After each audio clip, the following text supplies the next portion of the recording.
Okay, so I just want to show a very quick one of the lessons that we will be covering in the computer science course.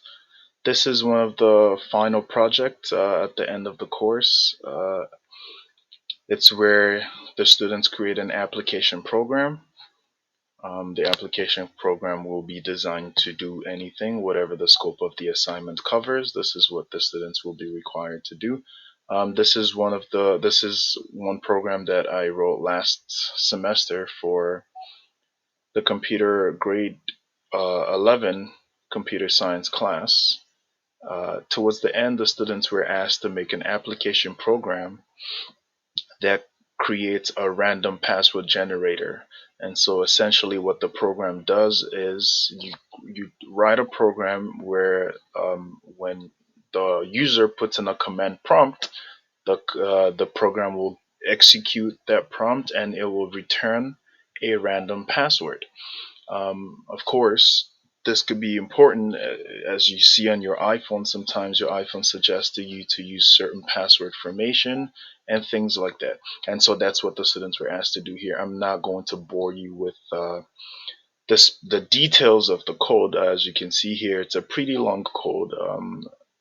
It's about 100 lines of codes here, but I will just run this to show you what the program does.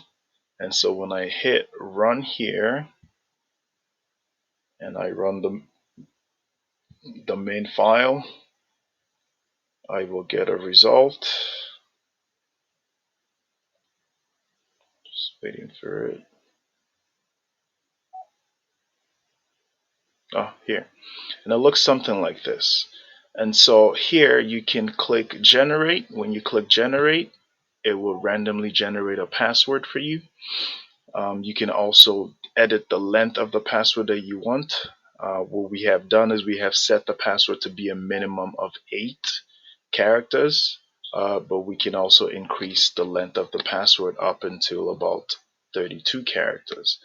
So let's say I randomly select 12 and I will say generate, and it will generate a password with 12 characters.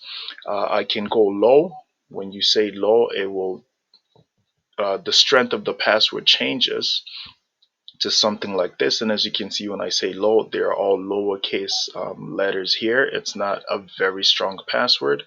If I do medium, then I will get a mix of both lowercase, uppercase letters here.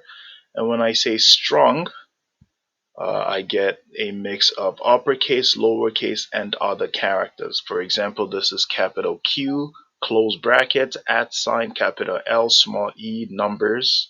And so this is a concatenation of both lowercase, uppercase, characters, and numbers when we say we want a strong password. And so, of course, we will most likely always recommend that you use a strong password for whatever you need to do.